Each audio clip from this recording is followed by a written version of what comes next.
ladies and gentlemen, we have Kimberly all the way from Britain here. Hi, Kimberly. Finally, we're talking. How are you?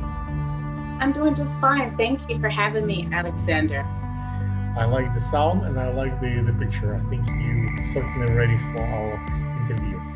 Uh, would you please introduce yourself for the audience, for my audience, for my YouTube folks and other places where I play? What kind of an artist are you? What do you do? Who are you? Well, what I am an international emerging music manager to a emerging songwriter, James Matthew. And I'm also an international emerging actress as well. And furthermore, I am a women of African women of empowerment. So that's my area. Yes. That's amazing. I don't think I had that many. I had two music artists in the past with interviews, like managers, and it's always been an issue to build credibility with them because a lot of people claim I can be a manager, I can manage music, but in terms of money, what's the threshold or at which point folks consider to have a manager? You make up, let's say, $1,000 in music a year, then you probably don't need a manager. Right? You make $1 million a year as a musician, you probably need a manager, right?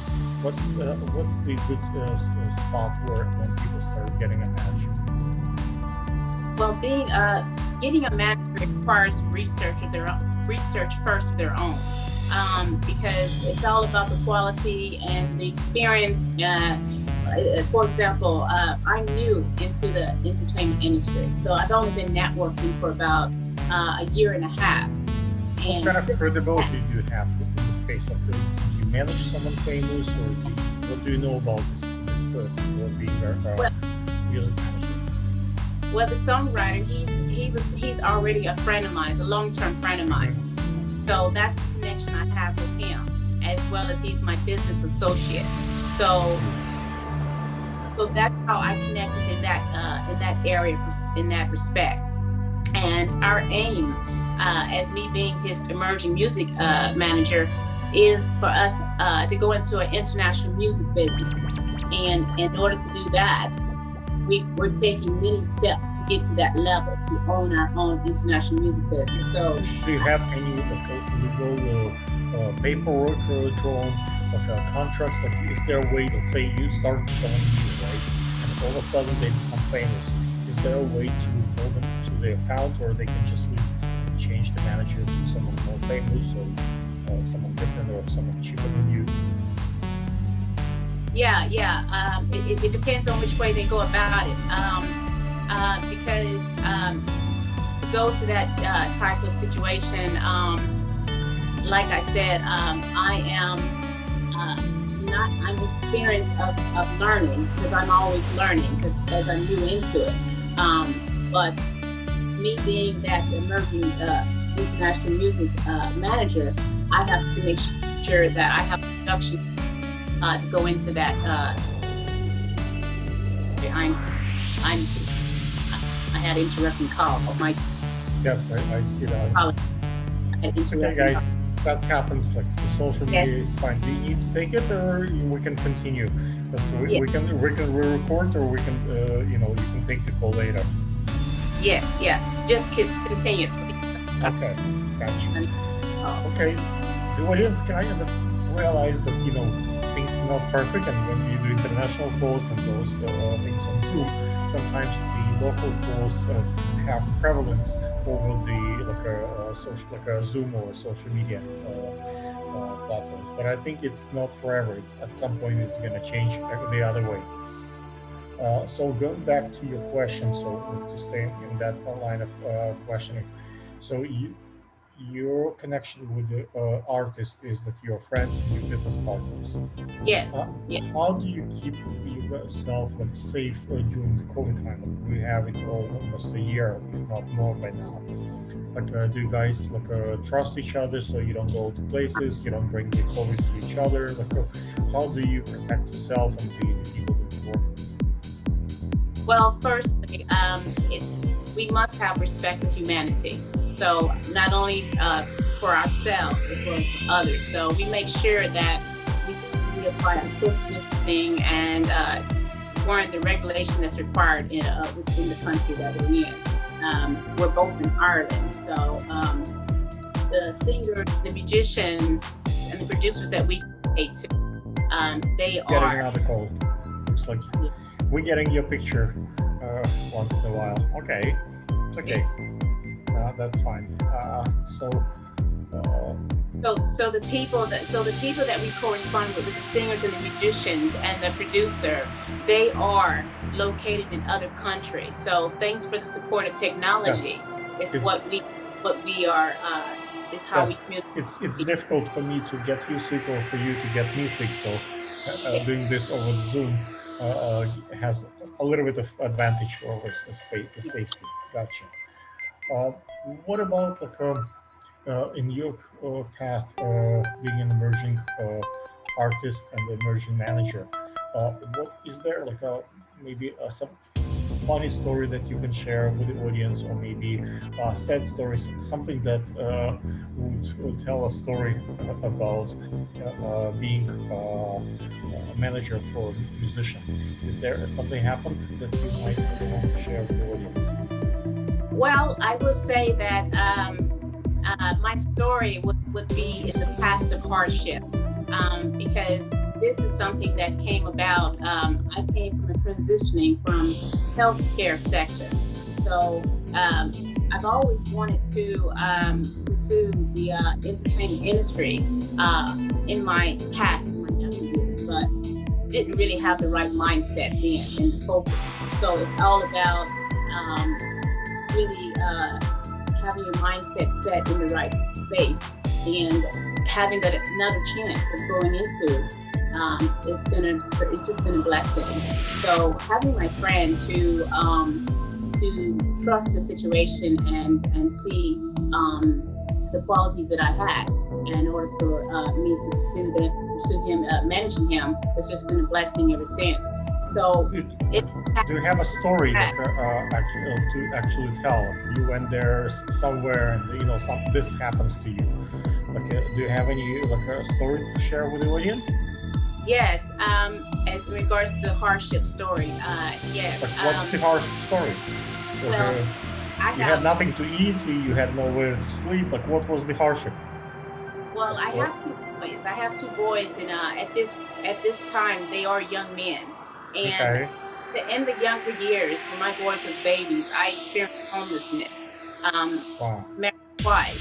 So I've had homelessness experience with them with my first marriage, and then going into my second marriage that unfortunately expired very brutally, and I had to experience more hardship of homelessness.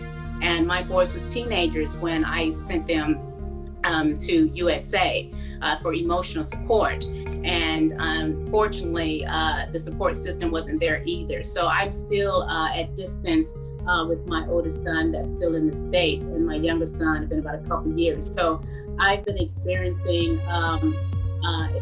into the respect of grieving, missing my kids, and wish I had a better life that I could have pursued for them when they were a lot younger.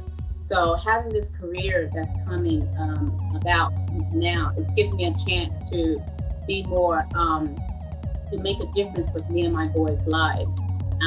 To show them, because I've also graduated from college for my BA degree recently in 2019 here in Ireland.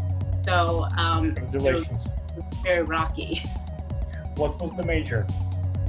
It's social studies of social care, of applied social studies. So that's what I was a social care worker for a while, for a very short period. So I was able to work with different clients of different certain needs. But the healthcare sector wasn't my number one passion. It was always something in the entertainment industry, perspective, modeling, acting, music, things like that. Sometimes we have an expression, maybe needs new shoes, and even though many artists and many artistic souls looking payment. Sometimes you have to earn a living for a family. I can also relate to that. Is there like any advice maybe that you can share with other emerging managers to be who are trying to be in this industry? For example, a few years ago, I worked with kind of, I would say, a friend of mine, Spencer X. He's like a beatbox guy. And at that time, he was not so famous. He was still like a part of the YouTube space, but he had some following, but he was just like, the same following as me, even probably less. And in the last 2 years, he became an international star. And for this year, he's the highest paid campaigner on TikTok with over 200,000 followers. And he, according to Forbes, made like $1.2 million just on YouTube alone since he's endorsed officially. So he experienced tremendous success. And a lot of people that I met who into this, not a lot, but a few have that kind of star success. Is there any advice that you can give to folks who are starting the same career that you do that maybe could be useful? Yes, yes. From my experience, the things that I went through in my hardship, I like to say, is that I had to learn how to I evaluated myself and I regained back my independence. So when I regained back my independence, I started to evaluate my thinking and my surroundings. So my advice to the audience is six. It's 6 points. Discover yourself. Find out what your passions are. Love yourself and be kind to yourself. Surround yourself with people that are supportive and positive towards your dreams. Always research to be self-knowledge and always learning. And the past that was not kind to you does not dictate your future. We are the creators of our past. Alter your life into a positive and healthy future. Go for your dreams. That's my intake.